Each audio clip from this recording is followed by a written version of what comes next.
इसके बाद हम मिनकी को देखते हैं जो कि अपने घर पर आता है। तभी यहाँ पर कुछ गुंडे आ जाते हैं जिनसे मिनकी ने पैसे उधार लिए थे, लेकिन मिनकी के पास उनको देने के लिए पैसे नहीं थे। जिसके बाद वो गुंडे उसे बहुत ही ज्यादा मारते हैं और वहीं पर पड़ा हुआ छोड़ देते हैं। मार खाने के बाद ये बंदा भी जमीन पर आराम से पड़ा हुआ था कि तभी उसके पास एक कॉल आती है और उसे पता चलता है कि उसकी ग्रैंड मदर की डेथ हो चुकी है। अगले सीन में हम मिनकी की दादी का फ्यूनरल देखते हैं जिसकी अरेंजमेंट मिसेस ली ने की थी, जो कि मिनकी की दादी के गांव से ही है। यहाँ पर मिसेस ली के साथ मिसेस किम भी होती है जो कि उनकी बेस्ट फ्रेंड है और उन्हीं के गांव से है। इस फ्यूनरल हॉल में काफी सारे लोगों के फ्यूनरल्स हो रहे थे। यहाँ पर हम एक लड़की को देखते हैं जिसका नाम यूनही होता है और वो दूसरे फ्यूनरल में से फूलों को चोरी कर रही थी। तभी एक आदमी उसे पकड़ लेता है। वो कहता है ये सब तुम क्या कर रही हो, जिस पर वो कहती है मैं इनको चोरी नहीं कर रही, बस कुछ देर के लिए उधार ले रही हूँ। इस पर तो वो आदमी चिढ़ते हुए कहता है भला किसी और की मौत के फूल तुम कैसे उधार ले सकती हो। जिस पर यूनही कहती है जरा उस तरफ देखो, वहाँ एक भी फूल नहीं है और सिर्फ थोड़ी देर के लिए मैं पैसे वेस्ट क्यों करूँ। तुम्हारे पास इतने सारे फूल हैं तो क्यों ना मैं इसी में से ले लूं। और वो जैसे तैसे उस आदमी को मना लेती है और फिर उस फूल को दरवाजे के बाहर रख के उस पे दादी का नाम चिपका देती है।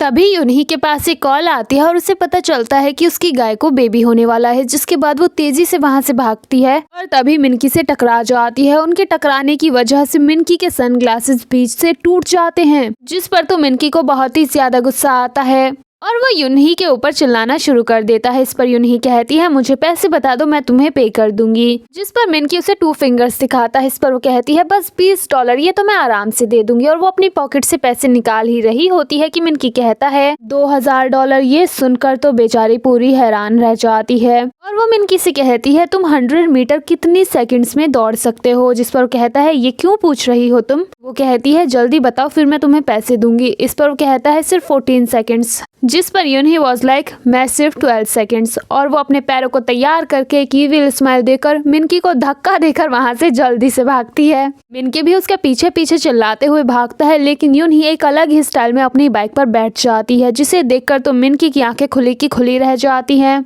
और वो मिनकी को सॉरी बोलकर जल्दी से वहां से भाग जाती है और उसे पकड़ने के चक्कर में बेचारा मिनकी वहीं पर गिर जाता है। चिल्लाकर कहता है चुड़ैल मैं तुझे छोड़ूंगा नहीं। इसके बाद मिनकी अपनी दादी के फ्यूनरल में आ जाता है, जहां पर मिसेस ली और मिसेस किम उसके साथ बात करने की कोशिश करती है, लेकिन वो तो इग्नोर करके अपनी दादी के फोटो के पास आकर बैठ जाता है। तभी यहाँ पर एक दियोक नाम का बंदा आता है, जिसे देखकर तो मिनकी डर जाता है। दियोक के मुंह से शराब की बहुत ही गंदी स्मेल आ रही थी, इसलिए मिनकी अपनी नाक पर हाथ रख लेता है बिकॉज ये बंदा बहुत ही ज्यादा टल्ली था। मिनकी उसको वहाँ से जाने को कहता है, लेकिन दियोक तो अपने बचपन के दोस्त को देखकर बहुत ही ज्यादा खुश हो जाता है और लगातार उससे चिपके जा रहा था। इस पर मिनकी उसे गुस्से में दूर करता है और वहां से जाने के लिए जैसे ही खड़ा होता है कि तभी दियोक वसीयत का जिक्र करता है। वसीयत का नाम सुनते ही तो मिनकी के दिमाग की घंटी बजती है और वो पीछे मुड़कर दियोक से कहता है बताओ बताओ दादी ने मेरे लिए क्या छोड़ा है। इस पर तो दियोक कहता है लगता है वसीयत का नाम सुनकर मेरे मुंह से बदबू की जगह खुशबू आने लगी है। इस पर तो मिनकी कहता है अरे ऐसा नहीं है, मुझे सब कुछ याद आ गया है, हम बहुत ही अच्छे दोस्त थे, हम साथ में खाते थे, हम साथ में पीते थे, साथ ही हम स्कूल भी जाते थे। इस पर दियोक वाज लाइक हम इतने भी अच्छे दोस्त नहीं थे और वैसे भी मैं तुमसे उम्र में बड़ा हूँ, भला मैं तुम्हारे साथ स्कूल कैसे जा सकता हूँ। तुम्हें कुछ भी याद नहीं है, बस तुम नाटक कर रहे हो।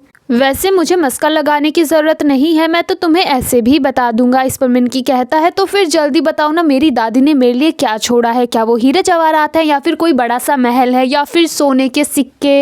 इस पर दियोक कहता है ऐसा कुछ भी नहीं है, वो बस तुम्हारे लिए थोड़ी सी जमीन छोड़कर गई है जो कि करीब 8 एकड़ होगी। ये सुनकर तो मिनकी एकदम ही हैरान हो जाता है और अपने दिमाग में कैलकुलेशन करने लगता है कि इतनी सारी जमीन कितने में बिकेगी। जिसके बाद तो उसकी खुशी का कोई ठिकाना ही नहीं था। उसके चारों तरफ फूल खिलने लगते हैं, उसका दिल गार्डन गार्डन हो जाता है और वो भगवान को थैंक यू बोलता है और फिर जल्दी से अपनी दादी की फोटो की तरफ देखता है। और इसके बाद तो वो जोर जोर से चिल्ला चिल्ला कर रोना शुरू कर देता है। उसको दूर से मिसेस ली और मिसेस किम भी देख रही थी, जो कि सोच रही थी कि उसको अपनी दादी की मौत का कितना ज्यादा दुख हो रहा है, लेकिन उन दोनों को क्या पता कि ये मिनकी के दुख के नहीं बल्कि खुशी के आंसू हैं। और वो उन लोगों को दिखाने के लिए और भी जोर जोर से चिल्ला चिल्ला कर रोता है।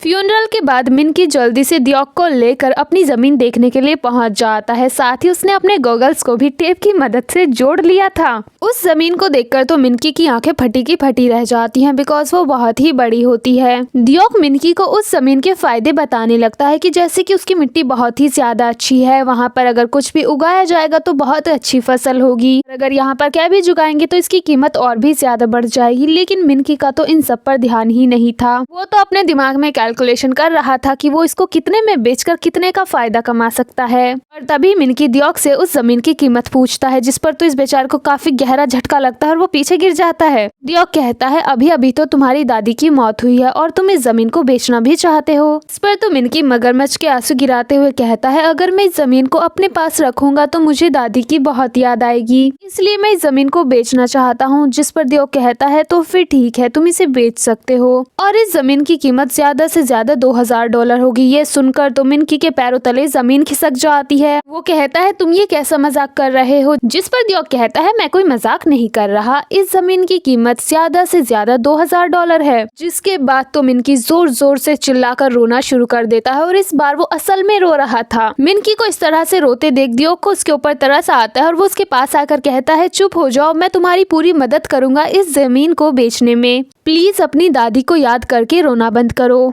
लेकिन मिनकी तो दियोक को धक्का दे देता है और वो दूर जाकर गिरता है और फिर मिनकी और भी ज्यादा जोर जोर से चिल्ला चिल्ला कर रोता है और ये सीन यहीं पर कट हो जाता है। अगले सीन में हम मिनकी को एक रेस्टोरेंट के किचन में बर्तन धोते हुए देखते हैं, जहां पर वो बर्तन धोते हुए अपनी किस्मत को कोस रहा था कि तभी रेस्टोरेंट की ओनर आकर उसके सर पर जोर से मारती है। इस पर तो मिनकी का रिएक्शन वाज लाइक, चुड़ैल, अगर मुझे यहाँ पर काम की जरूरत नहीं होती तो मैं तेरा खून कर देता। ओनर मिनकी को कैबेज धोने के लिए देती है। मिनकी उनको बहुत ही गुस्से में धोता है। इस पर तो ओनर उसे और भी जोर से मारती है, जिस पर मिनकी जोर से चिल्लाकर कहता है, हम कोई मंदिर का घंटा है कि कोई भी आके बजा जाता है। ओनर कहती है, तुम्हें पता भी है ये कितना ज्यादा महंगा है, एक कैबेज $3 का आता है, ये तो सोने और चांदी से भी महंगा है। ये सुनते ही तो मिनकी की दिमाग की घंटी बजती है और उसे याद आता है कि दियोक ने उसको कहा था, अगर इस जमीन पर कैबेज उगाया जाएगा तो इसकी कीमत और भी ज्यादा बढ़ जाएगी। इसके बाद तो मिनकी कैबेज की पूरी हिस्ट्री और ज्योग्राफी चेक करना शुरू कर देता है कि कैबेजेस को कैसे उगाया जाता है, उनका कौन सा कलर होता है, कैसे उन्हें बेचा जाता है। और उसे पता चलता है कि कैबेज का रेट बहुत ही ज्यादा हाई है। जो भी कैबेज की खेती करता है वो बहुत ही ज्यादा अमीर हो जाता है। इसके बाद ये बंदा भी अपने दिमाग में कैलकुलेशन करता है और इसको पता चलता है कि अगर ये कैबेज की खेती करेगा तो इसे करीब 1 मिलियन का फायदा होगा। इसके बाद तो मिनकी की खुशी का कोई ठिकाना ही नहीं था और एक बार फिर से उसका दिल गार्डन गार्डन हो जाता है।